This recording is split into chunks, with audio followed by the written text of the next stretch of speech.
आज जहां एक और हम अपनी हिंदी और संस्कृत जैसी भाषाओं को भूल के अंग्रेजी भाषा की तरफ भाग रहे हैं, वहीं विदेशों में संस्कृत और हिंदी का चलन बढ़ते जा रहा है। नासा का तो यह तक कहना है कि इस पूरी ही धरती पर संस्कृत सबसे स्पष्ट भाषा है। आपकी जानकारी के लिए मैं आपको बता दूं कि संस्कृत का शब्दकोश इस पूरी ही दुनिया में किसी भी भाषा से सबसे ज्यादा है। आज संस्कृत में 102 अरब 78 करोड़ 50 लाख से ज्यादा शब्द हैं। संस्कृत ऐसी भाषा है जहां पर आप किसी भी वाक्य को कम से कम शब्दों में पूरा कर सकते हो, जो आप किसी अन्य भाषा में नहीं कर सकते। और कंप्यूटर की एल्गोरिदम के लिए भी संस्कृत को सबसे उपयुक्त भाषा माना गया है। क्या इसके पहले तक संस्कृत के बारे में ये सब फैक्ट आप जानते थे? और अगर नहीं जानते थे तो चैट सेक्शन में लिखना मत भूलिएगा। चलिए गाइस, एक करंट अफेयर का सवाल पूछता हूं, देखते हैं आप लोग कितना अपने आप को अपडेटेड रखते हैं। सवाल यह है कि अभी रिसेंटली ही नेशनल एकेडमी ऑफ साइंस ने 2021 के Michael and Sheila Held award के लिए 2 लोगों के साथ साथ एक इंडियन को चुना है, जिसके अंदर $1 लाख का प्राइज मनी शामिल है। सवाल यह है कि उस इंडियन का नाम क्या है और उसे क्यों चुना गया है। क्या आप जानते हैं? चलिए मैं आपको बताता हूं। उस इंडियन का नाम है निखिल श्रीवास्तव। वो एक मैथमेटिशियन है और कैलिफोर्निया यूनिवर्सिटी में मैथ्स के असिस्टेंट प्रोफेसर भी हैं।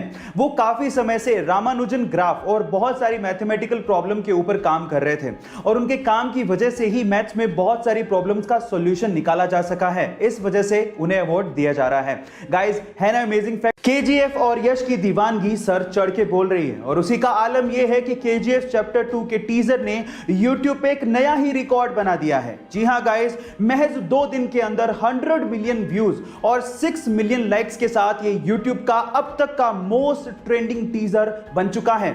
और ये रिकॉर्ड आज तक किसी बॉलीवुड मूवी तो छोड़िए, हॉलीवुड मूवी ने भी हासिल नहीं किया है। और आज की डेट में ये टीजर YouTube पे 135 मिलियन व्यूज के साथ और लगभग 6.7 मिलियन लाइक्स के साथ नंबर 1 पे ट्रेंड कर रहा है। इसके पहले तक ये रिकॉर्ड एवेंजर्स मूवी के नाम था। गाइस, एंट्री तो धमाकेदार है, लगता है मूवी उतनी ही शानदार होगी।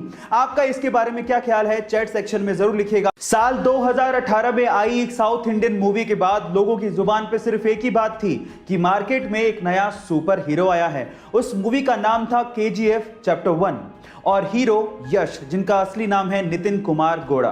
गाइस, यश KGF चैप्टर 1 के बाद रातों रात सुपरस्टार बन गए, लेकिन उनकी लाइफ का एक ऐसा पहलू है जिसे जानने के बाद आप लोगों को बहुत प्राउड फील होगा। जी हां गाइस, यश के पिताजी रोडवेज बसों में बस ड्राइवर हैं और यश का इतना नाम होने के बावजूद भी आज भी उनके पिताजी बस चलाते हैं। उनका यह कहना है कि इसी काम की वजह से यश इतने बड़े सुपरस्टार बने हैं। गाइस, उनके पिताजी का जमीन से जुड़ा होना कहीं ना कहीं यश की स्टारडम का कारण भी है।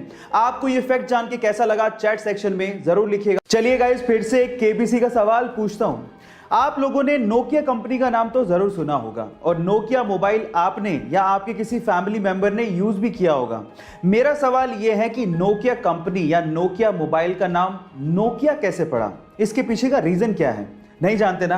तो चलिए मैं आपको बताता हूं। इसके पीछे का रीजन ये है कि नोकिया फिनलैंड का एक शहर है और ये वही शहर है जहां पर नोकिया के मोबाइल बनाए जाते हैं। इनफैक्ट नोकिया शहर की वजह से नोकिया कंपनी या नोकिया मोबाइल का नाम नोकिया पड़ा।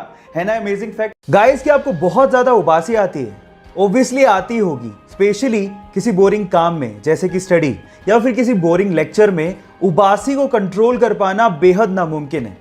लेकिन क्या आपको पता है कि जिस उबासी की वजह से आपने किसी ना किसी क्लास में डांट सुनी होगी, वही उबासी आपकी सेहत के लिए बहुत अच्छी होती है। जहां एक और मोबाइल का एक्सेस यूज आपके माइंड का टेम्परेचर बढ़ा देता है, वहीं उबासी आपके दिमाग को ठंडा रखती है। इसके अलावा उबासी आपके ब्रेन को ज्यादा तादाद में ऑक्सीजन को सप्लाई करने का भी काम करती है। इसलिए गाइज, उबासी लेते रहो क्योंकि उबासी आपकी सेहत के लिए बहुत अच्छी है। ये इंटरेस्टिंग फैक्ट सुन के आपको कैसा लगा? चैट सेक्शन में लिखना मत भूलिएगा। YouTube पे हमारे चैनल को सब्सक्राइब कर लीजिए।